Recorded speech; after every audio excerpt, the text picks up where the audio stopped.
ಧ್ಯಾನಿಸುವುದಾದರೆ, ನನ್ನ ಮಾಂಸವನ್ನು ತಿಂದು ನನ್ನ ರಕ್ತವನ್ನು ಕುಡಿಯುವವನು ನಿತ್ಯ ಜೀವವನ್ನು ಹೊಂದಿದ್ದಾನೆ. ವಾಕ್ಯಗಳು ಕಡೆಯ ದಿನದಲ್ಲಿ ನಾನು ನಿಮ್ಮನ್ನು ಎಬ್ಬಿಸುವೆನು ಅಂತ ಹೇಳಿ. ಸೊ ಸೀಕ್ರೆಟ್ ರಾಪ್ಚರ್ ಅವರ ಡಾಕ್ಟ್ರಿನ್ ಹೇಗೆ ಅಂತ ಹೇಳಿದೆ, 70 ವಾರಗಳು ಮುಗಿಯುವ ತನಕ ಅಲ್ಲಿ 6 ಸಂಗತಿಗಳನ್ನು ಆತನ ಉಲ್ಲೇಖ ಮಾಡ್ತಾನೆ, ಅದು ಫುಲ್ಫಿಲ್ ಆಗ್ಬೇಕಂತ ಹೇಳಿ. ಮತ್ತೆ ಮತ್ತಾಯ ಸಿಗ್ತದೆ, ಅಲ್ಲಿ ವಾಕ್ಯ ಹೇಳ್ತದೆ, ಪವಿತ್ರಾತ್ಮನು ನಿಮ್ಮ ಮೇಲೆ ಬರಲು ನೀವು ಬಲವನ್ನು ಹೊಂದಿ ಯೆರೂಸಲೇಮಿನ. ಸೊ ಈ ಸೀಕ್ರೆಟ್ ರಾಪ್ಚರ್ ಅವರು ಆ ವಾಕ್ಯ ತೆಗೆದುಕೊಳ್ಳುವುದು ಯಾವುದಂತ ಹೇಳಿದ್ರೆ, ಅದೇ ಒಂದು ವಾರ ಸೆಕೆಂಡ್ ಅದೇ ಕರ್ತನು ತಾನೇ ಆಜ್ಞಾಘೋಷದೊಡನೆ ಅಂತ ಹೇಳಿ ಉಲ್ಲೇಖವಾಗಿದೆ. ಆಜ್ಞಾಘೋಷ ಅಂತ ಹೇಳುವಾಗ ಅಂತ ಹೇಳಿದ್ರೆ ಎಲ್ಲರೂ ನೋಡುವ ತರಾಗಿದ್ದಾರೆ ಯೇಸು ಕ್ರಿಸ್ತನ ಎರಡನೇ ಆಗಮನ. ಸೊ ಈ ಸೀಕ್ರೆಟ್ ರಾಪ್ಚರ್ ಸ್ಟಾರ್ಟ್ ಮಾಡಿದ ಯಾರಂತ ಹೇಳಿದ್ರೆ ರೋಮನ್ ಕ್ಯಾಥಲಿಕ್ ಅವರೇ. 18th ಸೆಂಚುರಿಯಲ್ಲಿ ಸ್ಟಾರ್ಟ್ ಆಗಿದ್ದು. ಯಾಕಂತ ಹೇಳಿದ್ರೆ ಬಟ್ ಅದರಲ್ಲಿ ಸೆಕೆಂಡ್ ಪಾರ್ಟ್ ಯಾರು ತಗೊಳ್ಳೋಕೆ ರೆಡಿ ಇಲ್ಲ. ಯಾಕಂದ್ರೆ ಸೆಕೆಂಡ್ ಪಾರ್ಟ್ ಅಲ್ಲಿ ಧ್ಯಾನಿಸಬೇಕಾದ ವಿಷಯ ವಾಕ್ಯವನ್ನು ಆಗಿದೆ.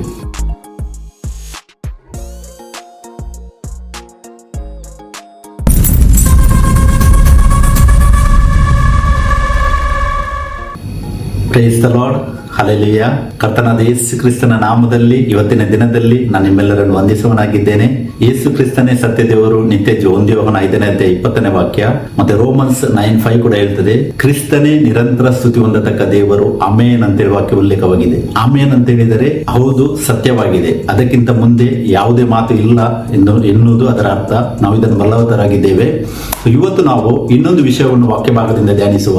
ಸೀಕ್ರೆಟ್ ರಾಪ್ಚರ್ ಅಂದರೆ ರಹಸ್ಯ ಬರೋಣ ಏನು ಇವಾಗ ಸಭೆಗಳಲ್ಲಿ ಬೋಧನೆ ಮಾಡ್ತಾ ಇದ್ದಾರೆ, ಆಗ್ತಾ ಇದೆ, ಅದನ್ನು ನಾವು ಕೇಳುವುದಾದರೆ ಅದು ಸತ್ಯವಾಗಿದೆ ಅಥವಾ ಅಲ್ಲವಾ ಅಂತೇಳಿ ವಾಕ್ಯದಿಂದ ನಾವು ಧ್ಯಾನಿಸುವುದಾದರೆ, ವಾಕ್ಯ ಸೀಕ್ರೆಟ್ ರಾಪ್ಚರ್ಗೆ ಎಲ್ಲಿಯೂ ಸಪೋರ್ಟ್ ಮಾಡುವುದಿಲ್ಲ. ಸೀಕ್ರೆಟ್ ರಾಪ್ಚರ್ ಏನಿದೆ ಅದೊಂದು ಸುಳ್ಳಾದ ಬೋಧನೆಯಾಗಿದೆ. ಮತ್ತೆ ಅದನ್ನು 18th ಸೆಂಚುರಿಯಲ್ಲಿ ಸ್ಟಾರ್ಟ್ ಮಾಡಿದ ಬೋಧನೆಯಾಗಿದೆ ಅದು. ಮತ್ತೆ ಅದನ್ನು ತಂದಾತನು ಯಾರು ಅಂತ ಹೇಳಿದ್ರೆ ಆತನ ಹೆಸರು ಜಾನ್ ನೆಲ್ಸನ್ ದರ್ಬಿ ಅಂತೇಳಿ. ಈ ಬೋಧನೆ ಬಂದದ್ದು ರೋಮನ್ ಕ್ಯಾಥಲಿಕ್ ಸಭೆಯಿಂದಾಗಿದೆ. ಯಾಕಂದ್ರೆ ಇದೊಂದು ಸುಳ್ಳಾದ ಬೋಧನೆ ಅವರು ಸ್ಟಾರ್ಟ್ ಮಾಡಿದ್ದಾಗಿದೆ. ಇದಕ್ಕೆ ಯಾವುದೇ ವಾಕ್ಯ ಆಧಾರಿತ ಇಲ್ಲ. ನಾವಿವತ್ತು ವಾಕ್ಯ ಭಾಗದಿಂದ ಧ್ಯಾನಿಸುವ. ಯೇಸು ಕ್ರಿಸ್ತನು ಹೇಳಿದ ಮಾತು ಏನಾಗಿದೆ, ಯೋಹಾನ 6:44 ಯೇಸು ಕ್ರಿಸ್ತನು ಹೇಳಿದ್ದಾರೆ, ನನ್ನನ್ನು ಕಳಿಸಿಕೊಟ್ಟಂತ ತಂದೆ ಹೇಳಿದ ಹೊರತು ಯಾರು ನನ್ನ ಬಳಿಗೆ ಬರಲಾರನು ಮತ್ತು ನಾನು ಅವನನ್ನು ಕಡೆಯ ದಿನದಲ್ಲಿ ಎಬ್ಬಿಸುವನು ಅಂತೇಳಿ ಯೋಹಾನ 6:44 ಇರ್ತದೆ. ಮತ್ತೆ ಯೋಹಾನ 6:54ನೇ ವಾಕ್ಯ ಕೂಡ ನಾವು ಧ್ಯಾನಿಸುವುದಾದರೆ, ನನ್ನ ಮಾಂಸವನ್ನು ತಿಂದು ನನ್ನ ರಕ್ತವನ್ನು ಕುಡಿಯುವವನು ನಿತ್ಯ ಜೀವವನ್ನು ಹೊಂದಿದ್ದಾನೆ ಮತ್ತು ನಾನು ಆತನನ್ನು ಕಡೆಯ ದಿನದಲ್ಲಿ ಎಬ್ಬಿಸುವೆನು ಅಂತೇಳಿ ವಾಕ್ಯ ಹೇಳುತ್ತದೆ. ಯೋಹಾನ 6:44, 6:54 ಎರಡು ವಾಕ್ಯಗಳು, ಮಿನಿಮಮ್ 2 ಸಾಕ್ಷಿಗಳು ನಮಗೆ ಇಲ್ಲಿ ಕಡೆಯ ದಿನದಲ್ಲಿ ಯೇಸು ಕ್ರಿಸ್ತನು ನಮ್ಮನ್ನು ಎಬ್ಬಿಸುವನು ಎಂದು ಹೇಳಿದ ವಾಕ್ಯಗಳು ನಮ್ಮ ಹತ್ರ ಉಂಟು. ಕಡೆ ದಿನ ಅಂತ ಹೇಳಿದ ಮೇಲೆ ಅದರ ನಂತರ 3.5 ವರ್ಷಗಳ ಕಾಲ ಕಷ್ಟಕಾಲ, 7 ವರ್ಷಗಳ ಕಷ್ಟಕಾಲ ಅಂತದ್ದು ಯಾವುದು ಇಲ್ಲ. ಯಾಕಂತ ಹೇಳಿದ್ರೆ ಕಡೆ ದಿನ ಅಂತೇಳಿ ಯೇಸು ಕ್ರಿಸ್ತನನ್ನು ಉಲ್ಲೇಖ ಮಾಡಿದ್ದಾರೆ. ಅದು ಕಡೆ ದಿನ ಅಂತ ಹೇಳಿದ್ರೆ ಆಮೇಲೆ ಯಾವುದು ಟೈಮ್ ಲಿಮಿಟ್ ಇಲ್ಲ. ಕಡೆ ಸಮಯ ಅಂತ ಹೇಳಿದ್ರೆ ಹೌದು ಇರ್ತಾ ಇತ್ತು. ನಮಗೆ ಅಪೊಸ್ತಲ ಕೃತ್ಯಗಳು 2:16ನೇ ವಾಕ್ಯದಲ್ಲಿ ಪೇತ್ರನು ಕಡೆ ಸಮಯ ಎಂದು ಉಲ್ಲೇಖ ಮಾಡಿದ ವಾಕ್ಯವು ನಮಗೆ ನೋಡ್ಲಿಕ್ಕೆ ಸಿಗ್ತದೆ. ಅದು ಯಾವಾಗ ಸ್ಟಾರ್ಟ್ ಆಗಿದೆ? 2000 ವರ್ಷಗಳಾಯ್ತು ಇವತ್ತಿಗೆ ಕಡೆ ಸಮಯ ಸ್ಟಾರ್ಟ್ ಆಗಿ. ಯಾಕಂತ ಹೇಳಿದ್ರೆ ಪ್ರವಾದಿಯಾದ ಯೋವೇಲನ ಮುಖಾಂತರ ದೇವರು ಹೇಳಿದ ಮಾತುಗಳನ್ನು ಪೇತ್ರನಲ್ಲಿ ಕೋಟ್ ಮಾಡಿ ಹೇಳ್ತಾನೆ. ಅಲ್ಲಿಂದ ಇವಾಗ 2000 ವರ್ಷಗಳಾಯ್ತು. ಮತ್ತೆ 1 ಯೋಹಾನ 2:18 ಕೂಡ ಅಲ್ಲಿ ಯೋಹಾನನು ಉಲ್ಲೇಖ ಮಾಡ್ತಾನೆ, ನಾವು ಕಡೆ ಸಮಯದಲ್ಲಿದ್ದೇವೆ ಅಂತೇಳಿ. ಸೊ ಅದಕ್ಕೆ ಇಲ್ಲಿ ಯೋಹಾನ 6:44, 6:54 ವಾಕ್ಯ ಏನ್ ಹೇಳ್ತದೆ, ಕಡೆ ದಿನ, ಅದು ಲಾಸ್ಟ್ ಡೇ ಅಂತೇಳಿ ಇಂಗ್ಲಿಷ್ ಅಲ್ಲಿ ಕೂಡ ಉಂಟು. ಮತ್ತೆ ಒರಿಜಿನಲ್ ಗ್ರೀಕ್ ಅಲ್ಲಿ ಕೂಡ ನೋಡಿದ್ರೆ ಅದು ಲಾಸ್ಟ್ ಡೇ ಅಂತೇಳಿ ಅದರ ಮೀನಿಂಗ್ ಕೊಡುವಂತದ್ದಾಗಿದೆ. ಸೊ ಅದಕ್ಕೆ ಯೇಸು ಕ್ರಿಸ್ತರು ಸ್ವತಃ ಹೇಳಿದ್ದಾರೆ ನಮಗೆ, ಕಡೆ ದಿನದಲ್ಲಿ ನಾನು ನಿಮ್ಮನ್ನು ಎಬ್ಬಿಸುವೆನು ಅಂತ ಹೇಳಿ. ಸೊ ಸೀಕ್ರೆಟ್ ರಾಪ್ಚರ್ ಅವರ ಡಾಕ್ಟ್ರಿನ್ ಹೇಗೆ ಅಂತ ಹೇಳಿದರೆ, ಅವರು ಹೇಳುವಂತದ್ದಾಗಿದೆ, ಯೇಸು ಕ್ರಿಸ್ತನ 2 ಬರೋಣ ಉಂಟು. ಒಂದು ಬಾಹ್ಯಾಕಾಶದಲ್ಲಿ ಬಂದು ಸಭೆಯನ್ನು ಎತ್ತಲ್ಪಟ್ಟು ಕರ್ಕೊಂಡು ಹೋಗ್ತಾರೆ.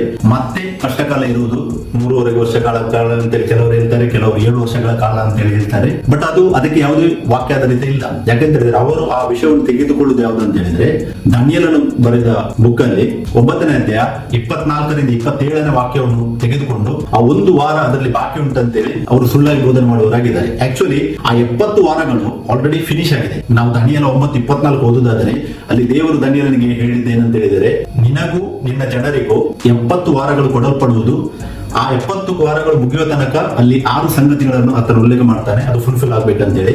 ಮತ್ತೆ ಮತ್ತಾಯ 10ನೇ ಅಧ್ಯಾಯ 5 ಮತ್ತು 6ನೇ ವಾಕ್ಯದಲ್ಲಿ ಯೇಸು ಕ್ರಿಸ್ತರು ಸ್ವತಃ ಹೇಳಿದ್ದಾರೆ ತಮ್ಮ ಶಿಷ್ಯಂದರಿಗೆ ಎಲ್ಲರಿಗೂ ಸುವಾರ್ತೆ ಸಾರಲಿಕ್ಕೆ. ಬಟ್ ಅವರಲ್ಲಿ ಹೇಳ್ತಾರೆ, ಯೆರೂಸಲೇಮನ್ನು ಬಿಟ್ಟು ಹೊರಗೆ ಹೋಗಬೇಡಿರಿ ಅಂತೇಳಿ ಅಲ್ಲಿ ಹೇಳ್ತಾರೆ. ಅದೇ ಅಪೊಸ್ತಲ ಕೃತ್ಯ 1:8 ಕೂಡ ಯೇಸು ಕ್ರಿಸ್ತರು ಅಲ್ಲಿ ಅವರಿಗೆ ಹೇಳುವಾಗ ಶಿಷ್ಯಂದರಿಗೆ ಆ ಒಂದು ಆರ್ಡರ್ ಅಲ್ಲಿ ಅವರಿಗೆ ಹೇಳುವುದನ್ನು ನಮಗೆ ವಾಕ್ಯದಲ್ಲಿ ಓದಲಿಕ್ಕೆ ಸಿಗ್ತದೆ. ಅಲ್ಲಿ ವಾಕ್ಯ ಹೇಳ್ತದೆ, ಪವಿತ್ರಾತ್ಮನು ನಿಮ್ಮ ಮೇಲೆ ಬರಲು ನೀವು ಬಲವನ್ನು ಹೊಂದಿ ಯೆರೂಸಲೇಮಿನಲ್ಲಿ, ಯುದಯ ಸಮಾರ್ಯದಲ್ಲಿ ಮತ್ತೆ ಲೋಕದ ಕಟ್ಟ ಕಡೆಯವರೆಗೆ ನನಗೆ ಸಾಕ್ಷಿಗಳಾಗಿರುವೆ ಅಂತೇಳಿ ಅಲ್ಲಿ ವಾಕ್ಯ ಹೇಳಿದೆ. ಅದೇ ಆರ್ಡರ್ ಅಲ್ಲಿಯೇ ಯೇಸು ಕ್ರಿಸ್ತರಲ್ಲಿ ತಮ್ಮ ಶಿಷ್ಯಂದಿರನ್ನು ಸುವಾರ್ತೆ ಸೇವೆಗೆ ನಾವು ಅವ್ರು ಮಾಡುವುದನ್ನು ನಮಗೆ ನೋಡ್ಲಿಕ್ಕೆ ಸಿಗ್ತದೆ. Until 7th chapter, acts 7th chapter, ಅವರು ಓನ್ಲಿ ಯೆರೂಸಲೇಮ್ ಒಳಗಡೆ ಮಾತ್ರ ಸುವಾರ್ತೆ ಸಾರುವವರಾಗಿದ್ದಾರೆ. ಅದಕ್ಕೆ ದೇವರಲ್ಲಿ ಟೆಸ್ಟಿಫೈ ಕೂಡ ಮಾಡ್ತಾ ಇದ್ದಾರೆ. ಸ್ಟೇಫನನ ಮರಣ, ಸ್ಟೇಫನನ್ನು ಯಾವಾಗ ಅವರು ಕಲ್ಲು ಬಿಸಾಡಿ ಕೊಲ್ತಾರೋ ಆ ಟೈಮ್ ಅಲ್ಲಿ ಆ 70 ವೀಕ್ಸ್ ದಾನಿಯೇಲನಿಗೆ ದೇವರು ಏನು ಕೊಟ್ಟಿದ್ರು ಅದಲ್ಲಿ ಫುಲ್ಫಿಲ್ ಆಗ್ತದೆ. ಸ್ಟೇಫನನ ಮರಣ AD 34 ಅಲ್ಲಿ ಆಗಿದೆ. ಯೇಸು ಕ್ರಿಸ್ತರು ತಮ್ಮ ಸೇವೆಯನ್ನು ಸ್ಟಾರ್ಟ್ ಮಾಡಿದ್ದು AD 27 ಅಲ್ಲಿ. AD 30-31 ಆ ರೇಂಜ್ ಅಲ್ಲಿ ಯೇಸು ಕ್ರಿಸ್ತರು ಅನ್ನು ಕ್ರೂಸಿಫೈ ಮಾಡ್ತಾರೆ.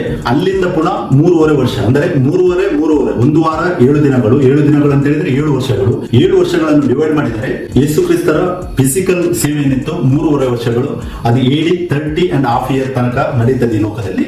ಮತ್ತೆ AD 34 ತನಕ ಓನ್ಲಿ ಯೆರೂಸಲೇಮಿಗೆ ಮಾತ್ರ ಸುವಾರ್ತೆ ಸಾರಲಾಗುತ್ತೆ. ಅಲ್ಲಿಂದ ಅವರ ಟೈಮ್ ಫಿನಿಶ್ ಆಗ್ತದೆ. ಮತ್ತೆ ಅಪೊಸ್ತಲತೆ 8ನೇ ಅಧ್ಯಾಯ ಓದುವಾಗ ಮೊದಲು ನೆಕ್ಸ್ಟ್ ಆಗುವ ಕಾರ್ಯ ಏನಾಗಿದೆ, ಯುದಾಯ ಸಮಾರ್ಯಕ್ಕೆ ಫಿಲಿಪ್ ಅವರು ಹೋಗಿ ಅಲ್ಲಿ ಸುವಾರ್ತೆಯನ್ನು ಸಾರುವುದನ್ನು ನಮಗೆ ಓದಲಿಕ್ಕೆ ಸಿಗ್ತದೆ. ಅಪೊಸ್ತಲತೆ 1ನೇ ಅಧ್ಯಾಯ 8ನೇ ವಾಕ್ಯವು ಸಿಸ್ಟಮೆಟಿಕ್ ಆಗಿ ಅಲ್ಲಿ ಫುಲ್ಫಿಲ್ಮೆಂಟ್ ಆಗುವುದನ್ನು ನಮಗೆ ನೋಡಬಹುದು. ಯೇಸು ಕ್ರಿಸ್ತರಲ್ಲಿ ಹೇಳಿದ್ದು ಮೊದಲು ಯೆರೂಸಲೇಮ್ ಅಲ್ಲಿ, ಮತ್ತೆ ಯುದಾಯ ಸಮಾರ್ಯದಲ್ಲಿ 8ನೇ ಅಧ್ಯಾಯ ಯುದಾಯ ಸಮಾರ್ಯ ಸ್ಟಾರ್ಟ್ ಆಗ್ತದೆ, ಮತ್ತೆ ಲೋಕದ ಕಟ್ಟ ಕಡೆಯವರೆಗೆ. ಅದನ್ನು ನಮಗೆ 10ನೇ ಅಧ್ಯಾಯದಲ್ಲಿ ಕೊರ್ನೆಲಿಯಸ್ಸನಿಗೆ ಸುವಾರ್ತೆ ಸಿಗುವುದನ್ನು ನಮಗೆ ನೋಡ್ಲಿಕ್ಕೆ ಸಿಗ್ತದೆ. ಕೊರ್ನೆಲಿಯಸ್ಸನ್ ಯಾರಾಗಿದ್ದಾನೆ ಅಂತೇಳಿ ನಾವು ಓದುವುದರಲ್ಲಿ ಆತನು ಇಟಲಿ ದೇಶದವನಾಗಿದ್ದನು. ಅಂದ್ರೆ ದೇವರು ಅಲ್ಲಿ ಟೆಸ್ಟಿಫೈ ಮಾಡುವುದನ್ನು ನಮಗೆ ನೋಡ್ಲಿಕ್ಕೆ ಸಿಗ್ತದೆ. ಸೊ ಈ ಸೀಕ್ರೆಟ್ ರಾಪ್ಚರ್ ಅವರು ಆ ವಾಕ್ಯ ತೆಗೆದುಕೊಳ್ಳುವುದು ಯಾವುದು ಅಂತ ಹೇಳಿದ್ರೆ ಅದೇ ಒಂದು ವಾರ ಲಾಸ್ಟ್ ಗೆ ಆಗುದು ಅಂತೇಳಿ ಕನೆಕ್ಟ್ ಮಾಡಿದ್ದಾರೆ. ಬಟ್ ಅದಕ್ಕೆ ಯಾವ್ದು ವಾಕ್ಯ ಆಧಾರಿತ ಇಲ್ಲ.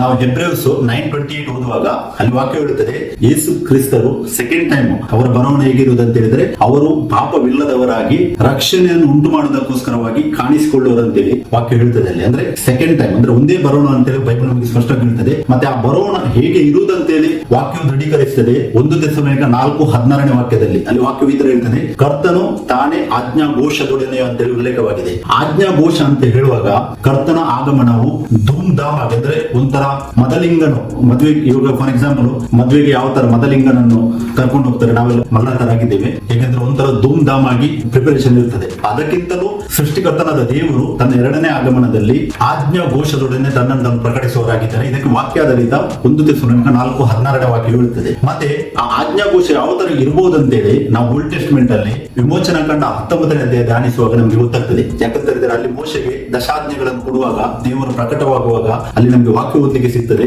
ವಿಮೋಚನಾ ಕಂಡ 19:16ನೇ ವಾಕ್ಯವನ್ನು ನಾವು ಧ್ಯಾನಿಸುವುದಾದರೆ ಅಲ್ಲಿ ಗುಡುಗು, ಸಿಡಿಲು, ಮಿಂಚು ಇದ್ದು ಅಲ್ಲಿದ್ದ ಎಲ್ಲ ಜನರು ಹೆದರಿದ್ದರು. ದೇವರ ಆಗಮನ ಮೋಶೆಗೆ 10 ಕಮಾಂಡ್ಮೆಂಟ್ಸ್ ಗಳನ್ನು ಕೊಡುವಾಗ ಆ ಟೈಮ್ ಅಲ್ಲಿ ಜನರೆಲ್ಲರೂ ಹೆದರಿದ್ದರು. ವಾಕ್ಯವದೇ ಹೇಳುತ್ತದೆ, ಸೆಕೆಂಡ್ ಕಮಿಂಗ್ ಯೇಸು ಕ್ರಿಸ್ತನೇನಿದೆ ಇಡೀ ಲೋಕವು ನೋಡುವುದಂತೇಳಿ ನಮಗೆ ಪ್ರಕಟಣೆ 1:7 ಕೂಡ ವಾಕ್ಯ ಹೇಳುತ್ತದೆ. ಪ್ರಕಟಣೆ 1:7 ವಾಕ್ಯ ಹೇಳುತ್ತದೆ, ಆತನನ್ನು ಇರಿದವರು ಕೂಡ ಕಾಣುವರು ಅಂತೇಳಿ. ಅಂದ್ರೆ ಎಲ್ಲರೂ ನೋಡುವತರಾಗಿದ್ದಾರೆ ಯೇಸು ಕ್ರಿಸ್ತನ 2ನೇ ಆಗಮನ. ಸೊ ಈ ಸೀಕ್ರೆಟ್ ರಾಪ್ಚರ್ ಸ್ಟಾರ್ಟ್ ಮಾಡಿದ ಯಾರು ಅಂತ ಹೇಳಿದ್ರೆ ರೋಮನ್ ಕ್ಯಾಥಲಿಕ್ ಅವರೇ. 18th ಸೆಂಚುರಿಯಲ್ಲಿ ಸ್ಟಾರ್ಟ್ ಆಗಿದ್ದು. ಯಾಕಂತ ಹೇಳಿದ್ರೆ ಅವರ ಇಂಟೆನ್ಷನ್ ಆಗಿತ್ತು ಆಂಟಿ ಕ್ರೈಸ್ಟ್ ಯಾರು ಅಂತೇಳಿ ಪ್ರಕಟ ಆಗಬಾರ್ದು ಅಂತೇಳಿ ಇದನ್ನು ಮಾಡಿದರಾಗಿದ್ದಾರೆ ಅವರು. ಮತ್ತೆ ನಾವು ವಾಕ್ಯದಲ್ಲಿ ಧ್ಯಾನಿಸಿದೆವು, ಯೇಸು ಕ್ರಿಸ್ತನ ಆಗಮನವು ಕಡೇ ದಿನದಲ್ಲಿ ಇರುವುದು. ಅದಕ್ಕಿಂತ ಮುಂಚೆ ವಾಕ್ಯ ಹೇಳುತ್ತದೆ, ಮತ್ತಾಯನಿಗೆ ಬಂದಿದ್ದ ಸುವಾರ್ತೆ 13ನೇ ಅಧ್ಯಾಯ 31ರಿಂದ 43ನೇ ವಾಕ್ಯ ತನಕ ನಾವು ಧ್ಯಾನಿಸುವುದಾದರೆ ಅಲ್ಲಿ ವಾಕ್ಯ ಹೇಳುತ್ತದೆ, ಮೊದಲು 13:30 ಹೇಳಿದೆ, ಮೊದಲು ಹಣಜೆಯನ್ನು ಆತನ ರಾಜ್ಯದಿಂದ ತೆಗೆಯಲ್ಪಡುವುದು, ಮತ್ತೆ ಗೋಧಿಯನ್ನು ಕೂಡಿಸಲಾಗುವುದು ಅಂತೇಳಿ ವಾಕ್ಯ ಉಂಟು. ಹಣಜೆ ಅಂತ ಹೇಳಿದ್ರೆ ಯಾರೆಲ್ಲ ಇವಾಗ ಸುಳ್ಳು ಬೋಧನೆ ಮಾಡ್ತಾ ಇದ್ದಾರೆ, ಅಂದ್ರೆ ತಮ್ಮದೇ ಪರ್ಸನಲ್ ಗೇನ್ಗೋಸ್ಕರ, ತಮ್ಮ ಪರ್ಸನಲ್ ಬೆನಿಫಿಟ್ ಗೋಸ್ಕರ ಯಾರು ಸುವಾರ್ತೆಯನ್ನು ತಪ್ಪಾಗಿ ಲೋಕಕ್ಕೆ ಬೋಧನೆ ಮಾಡುವವರಾಗಿದ್ದಾರೆ ಅವರೆಲ್ಲರೂ ಅದರಲ್ಲಿ ಬರ್ತಾರೆ. ಬಟ್ ಅದು ಯಾರಂತೇಳಿ ದೇವರೇ ಡಿಸೈಡ್ ಮಾಡುವಂತರಾಗಿದ್ದಾರೆ. ನಮ್ಗೆ ಯಾರಿಗೂ ಯಾರ ಮೇಲೂ ಜಡ್ಜ್ಮೆಂಟ್ ಮಾಡ್ಲಿಕ್ಕೆ ಆಗುದಿಲ್ಲ. ಸೊ ಅದಕ್ಕೆ ಸೆಕೆಂಡ್ ಕಮಿಂಗ್ ಅಲ್ಲಿ ಬರುವಾಗ ಮೊದಲು ಹಣಜೆಯನ್ನು ತೆಗೆಯುವುದು ಅಂತ ವಾಕ್ಯ ಹೇಳುತ್ತದೆ. ಬಟ್ ಸೀಕ್ರೆಟ್ ರಾಪ್ಚರ್ ಡಾಕ್ಟ್ರಿನ್ ಇದೆ, ಅವರು ಹೇಳೋದು ಸಭೆಯು ಮೊದಲು ಎತ್ತಲ್ಪಡುವುದು, ಮತ್ತೆ ಕಷ್ಟಕಾಲ ಸ್ಟಾರ್ಟ್ ಆಗುವುದು ಅಂತೇಳಿ. ಸೊ ಹಾಗಿದ್ರೆ ವಾಕ್ಯಕ್ಕೆ ಸಪೋರ್ಟ್ ಕೊಡುವುದಿಲ್ಲ. ಮತ್ತೆ 13ನೇ ಅಧ್ಯಾಯದಲ್ಲಿ ಮೊದಲು ಹಣಜೆಯನ್ನು ತೆಗೆಯಬೇಕಾದ್ರೆ ಮೊದಲು ಕಂಟಕರನ್ನು, ಅಧರ್ಮಿಗಳನ್ನು ತನ್ನ ರಾಜ್ಯದಿಂದ ತೆಗೆಯುವುದು ಅವಶ್ಯವಾಗಿದೆ ಅಂತೇಳಿ ಬೈಬಲ್ ನಮಗೆ ಸ್ಪಷ್ಟವಾಗಿ ವಾಕ್ಯದಲ್ಲಿ ತೋರಿಸ್ತಾ ಉಂಟು. ಮತ್ತೆ ಗೋಧಿಯನ್ನು ಕೂಡಿಸಲಾಗುವುದು ಅಂತ ಹೇಳಿ ವಾಕ್ಯ ಹೇಳುತ್ತದೆ. ಸೊ ಅದಕ್ಕೆ ಸೀಕ್ರೆಟ್ ರಾಪ್ಚರ್ ಯಾರು ಬೋಧನೆ ಮಾಡ್ತಾರೆ ಅದಕ್ಕೆ ಯಾವುದೇ ಬೇಸ್ ಇಲ್ಲ ಅಂತೇಳಿ ವಾಕ್ಯದಲ್ಲಿ ಸ್ಪಷ್ಟ ಆಗ್ತದೆ. ಮತ್ತೆ ಯೇಸು ಕ್ರಿಸ್ತರು ಇನ್ನೊಂದು ಎಕ್ಸಾಂಪಲ್ ಅನ್ನು ಕೂಡ ನೋಹನ ಟೈಮ್ ಅಲ್ಲಿ ಹೇಗಿತ್ತು ಆತರ ಇರುವುದು ಅಂತೇಳಿ ಮತ್ತಾಯ 24ನೇ ಅಧ್ಯಾಯ 37, 38, 39ನೇ ವಾಕ್ಯದಲ್ಲಿ ನಮಗೆ ನೋಡ್ಲಿಕ್ಕೆ ಸಿಗ್ತದೆ. ನೋಹನ ಟೈಮ್ ಅಲ್ಲಿ 1 ಸೀಕ್ರೆಟ್ ರಕ್ಚರ್ ತಗೊಳ್ತಾರೆ. ಅದ್ಯಾವುದಾಗಿದೆ? ಆ ದಿನದಲ್ಲಿ ಉಣ್ಣುತ್ತಾ ಕುಡಿಯುತ್ತಾ ಎಲ್ಲರೂ ಇರುವರು ಅಂತೇಳಿ ಆ ಒಂದು ಪಾರ್ಟ್ ತಗೊಳ್ತಾರೆ. ಬಟ್ ಅದರಲ್ಲಿ ಸೆಕೆಂಡ್ ಪಾರ್ಟ್ ಯಾರು ತಗೊಳ್ಳೋಕೆ ರೆಡಿ ಇಲ್ಲ. ಯಾಕಂದ್ರೆ ಸೆಕೆಂಡ್ ಪಾರ್ಟ್ ಅಲ್ಲಿ ಧ್ಯಾನಿಸಬೇಕಾದ ವಿಷಯ ಏನಂತ ಹೇಳಿದ್ರೆ, ನೋಹನ ಟೈಮ್ ಅಲ್ಲಿ ಡಿಸ್ಟ್ರಕ್ಷನ್ ಅಂದ್ರೆ ಆ ಟೈಮ್ ಅಲ್ಲಿದ್ದ ಎಲ್ಲ ಪಶು ಮನುಷ್ಯ ಎಲ್ಲರನ್ನು ದೇವರು ನಾಶ ಮಾಡುವುದು ಮತ್ತೆ ನೋಹನನ್ನು ಉಳಿಸುವುದು, ಎರಡು ಕಾರ್ಯಗಳು ಒಟ್ಟೊಟ್ಟಿಗೆ ಆಗಿದ್ದ ನಮಗೆ ವಾಕ್ಯದಲ್ಲಿ ಓದಲಿಕ್ಕೆ ಸಿಗ್ತದೆ. ಈ ತರ ಆಗ್ಲಿಲ್ಲ. ಆ ಟೈಮ್ ಅಲ್ಲಿ ಮೊದಲು ನೋಹನನ್ನು ದೇವರು ತೆಗೆದು ಮತ್ತೆ ಲೋಕದ ಡಿಸ್ಟ್ರಕ್ಷನ್ ಮಾಡಿದ್ದಲ್ಲ ನಾವು ಧ್ಯಾನಿಸಬೇಕು. ಯಾಕಂದ್ರೆ ಯೇಸು ಕ್ರಿಸ್ತರು ಸ್ವತಃ ಆ ಎಕ್ಸಾಂಪಲ್ ಕೊಟ್ಟಿದ್ದಾರೆ. ಲೋಕದ ಡಿಸ್ಟ್ರಕ್ಷನ್ ಅಂದ್ರೆ ಆ ಟೈಮ್ ಅಲ್ಲಿ ಎಲ್ಲರನ್ನು ನಾಶ ಮಾಡುವುದು ಜಲಪ್ರಳಯದಿಂದ ಮತ್ತೆ ನೋಹನನ್ನು ಉಳಿಸುವುದು, ಎರಡು ಕಾರ್ಯಗಳು ಒಂದೇ ಸಮಯ ಆಗಿದ್ದು ನಮಗೆ ನೋಡ್ಲಿಕ್ಕೆ ಸಿಗ್ತದೆ. ಸೊ ಹಾಗೆ ಸೆಕೆಂಡ್ ಕಮಿಂಗ್ ಅಲ್ಲಿ ಅದೇ ತರ ಆಗುದಂತೇಳಿ ವಾಕ್ಯ ನಮಗೆ ಸ್ಪಷ್ಟವಾಗಿ ತೋರಿಸ್ತದೆ.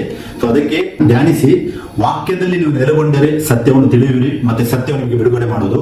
ಯಾರೆಲ್ಲ ಸೀಕ್ರೆಟ್ ರಕ್ಚರ್ ಬೋಧನೆ ಮಾಡಿದ್ದಾರೆ ಅದೊಂದು ಸುಳ್ಳಾದ ಬೋಧನೆ ಅಂತೇಳಿ ಸ್ಪಷ್ಟವಾಗಿ ನಮಗೆ ವಾಕ್ಯದಲ್ಲಿ ಅರಿಯಲಿಕ್ಕೆ ಆಗ್ತದೆ. ಮತ್ತೆ ಬೈಬಲ್ ಮಾತಾಡುವುದು ಮುಂದೆ ಒಂದು ಪುನರುತ್ಥಾನದ ಬಗ್ಗೆ ಧ್ಯಾನಿಸಬೇಕು.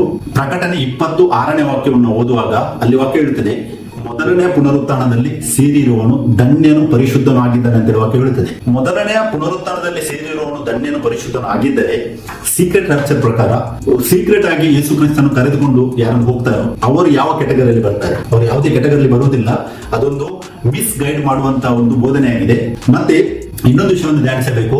ಈ ಲೋಕದಲ್ಲಿ ಎಷ್ಟು ಜನರು ಬಂದು ಸತ್ತಿದ್ದಾರ ಎಲ್ಲರಿಗೂ ಪುನರುತ್ಥಾನ ಒಂದೇ ಸಮಯದಲ್ಲಿ ಆಗುವುದು ಅಂತ ಬೈಬಲ್ ತೋರಿಸ್ತದೆ. ಅಂದ್ರೆ ಹಳೆ ಉಡಂಬಡಿಕೆಯಲ್ಲಿ ಇದ್ದ ಪ್ರವಾದಿಗಳು ಮತ್ತು ದೇವರು ಆರಿಸಿದ್ದವರು ಯಾರಿದ್ದಾರೆ ಅವರು, ಮತ್ತೆ ಕ್ರಿಸ್ತನಲ್ಲಿ ನಿದ್ರೆ ಹೋದವರು, ಮತ್ತೆ ಕ್ರಿಸ್ತನ್ ಬರುವಾಗ ಜೀವಂತದಲ್ಲಿ ಇರುವವರು, ಈ 3 ಕೆಟಗರಿಯ ಜನರಿಗೆ ಒಂದೇ ಸಾರಿ ಪುನರುತ್ಥಾನವಾಗುವುದು. ಅದೇ ಪ್ರಥಮ ಪುನರುತ್ಥಾನ ಅಂತ ಬೈಬಲ್ ಹೇಳ್ತದೆ. ಮತ್ತೆ ಆ ಪ್ರಥಮ ಪುನರುತ್ಥಾನದಲ್ಲಿ ಸೇರಿರುವವರು ಧನ್ಯರು ಪರಿಶುದ್ಧರು ಅಂತ ಹೇಳುವ ಕೇಳಿದೆ. ಯಾಕೆಂತ ಹೇಳಿದ್ರೆ ಪ್ರಥಮ ಪುನರುತ್ಥಾನದಲ್ಲಿ ನಮಗೆ ಯಾರೆಲ್ಲ ಹೋಗ್ತಾರೆ ಅವರಿಗೆ ಮಹಿಮಾ ಶರೀರ ಕೊಡಲ್ಪಡುವುದು. ಮಹಿಮಾ ಶರೀರ ಸಿಗುವುದು ಪ್ರಥಮ ಪುನರುತ್ಥಾನದಲ್ಲಿ ಮಾತ್ರ ಎಂಬುದನ್ನು ನಾವು ವಾಕ್ಯ ಭಾಗದಿಂದ ಧ್ಯಾನಿಸಬೇಕು. ಪ್ರಥಮ ಪುನರುತ್ಥಾನ ಆದ್ಮೇಲೆ ಬೇರೆ ಯಾವುದೇ ಪುನರುತ್ಥಾನ ಇಲ್ಲ. ಸೇಮ್ ಟೈಮ್ ಯೇಸು ಕ್ರಿಸ್ತರ ಮಿಲ್ಲೇನಿಯಂ ರೂಲಿಂಗ್ ಸ್ಟಾರ್ಟ್ ಆಗುವುದು.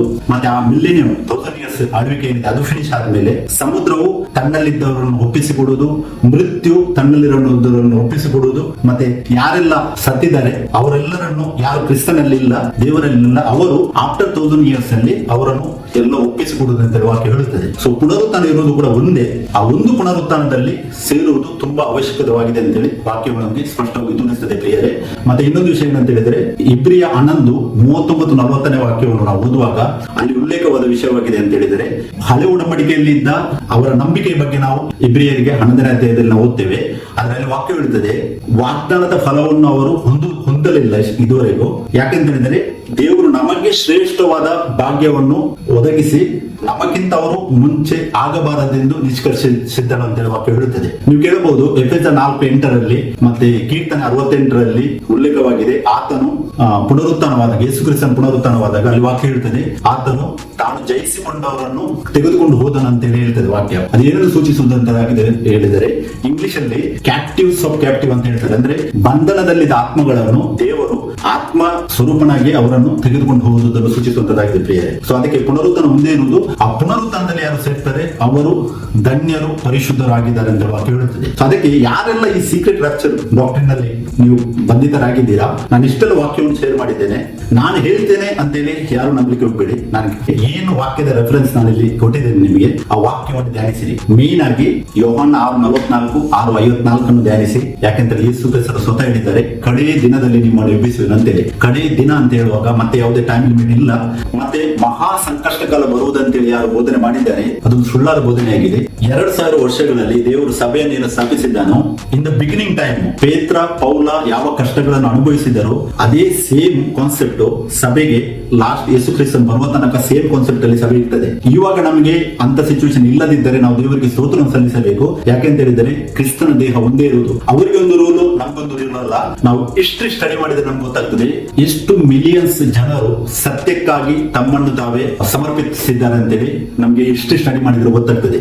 ಮಿಲಿಯನ್ಸ್ ಕ್ರಿಶ್ಚಿಯನ್ಸ್, ಟ್ರೂ ಕ್ರಿಶ್ಚಿಯನ್ಸ್ ಅನ್ನು ಈ ಲೋಕದಲ್ಲಿ ಒಂದು ಸಭೆ, ಸುಳ್ಳಾದ ಸಭೆ, ಆ ಅಧಿಕಾರದಲ್ಲಿ ಆತನ ಅಧಿಕಾರದಲ್ಲಿ ಸತ್ತಿದ್ದಾರೆ ಅಂತೇಳಿ ನಮ್ಗೆ ಹಿಸ್ಟ್ರಿ ಸ್ಟಡಿ ಮಾಡಿದಾಗ ಸಿಗ್ತದೆ. ಸೊ ಅದಕ್ಕೆ ಈ ಸೀಕ್ರೆಟ್ ರಾಪ್ಚರ್ ಡಾಕ್ಟ್ರಿನ್ ತಂದವರು ಕೂಡ ಅವರೇ. ಯಾಕಂತ ಹೇಳಿದ್ರೆ ಅವರ ಇಂಟೆನ್ಷನ್ ಆಗಿತ್ತು ಆ ಸುಳ್ಳು ಕ್ರಿಸ್ತನು ಯಾರಿದ್ದಾನೆ ಪೋಪು, ಆತನು ತನ್ನನ್ನು ತಾನು ಪ್ರಕಟಿಸಬಾರದು ಎನ್ನುವಂತ ಅವರ ಇಂಟೆನ್ಷನ್ ಇಂದ ಎಲ್ಲ ಮಿಸ್ಗೈಡ್ ಮಾಡಿದ್ದಾರೆ. ಈ ತುಂಬಾ ಡಿನೋಮಿನೇಷನ್ಸ್ ಇದೇ ಡಾಕ್ಟ್ರಿನ್ ಅನ್ನು ಇವಾಗ ನಂಬುವರಾಗಿದ್ದಾರೆ. ಅದಕ್ಕೋಸ್ಕರವಾಗಿ ಸತ್ಯದಲ್ಲಿ ನೆಲೆಗೊಳ್ಳಿರಿ, ಮತ್ತೆ ವಾಕ್ಯದಲ್ಲಿ ನೆಲೆಗೊಳ್ಳಿ, ಯಾಕಂದ್ರೆ ಸತ್ಯವು ನಿಮ್ಮನ್ನು ಬಿಡುಗಡೆ ಮಾಡುವಂತದ್ದಾಗಿದೆ ಪ್ರಿಯರೇ. ಯೇಸು ಕ್ರಿಸ್ತನೇ ಸತ್ಯದೇವರು ನಿತ್ಯಜೀವ. ಆತನು ಬರುವಾಗ ನಾವೆಲ್ಲರೂ ಒಂದೇ ಸಾರಿ ಯಾರೆಲ್ಲ ಕ್ರಿಸ್ತನಲ್ಲಿದ್ದಾರೆ ಅವರು ಕ್ರಿಸ್ತನಿಗೆ ಒಂದಾಗುವರಾಗಿದ್ದಾರೆ ಪ್ರಿಯರೇ. ಸೊ ಅದಕ್ಕೆ ನಾನು ಸ್ತೋತ್ರವನ್ನು ಸಲ್ಲಿಸ್ತೇನೆ.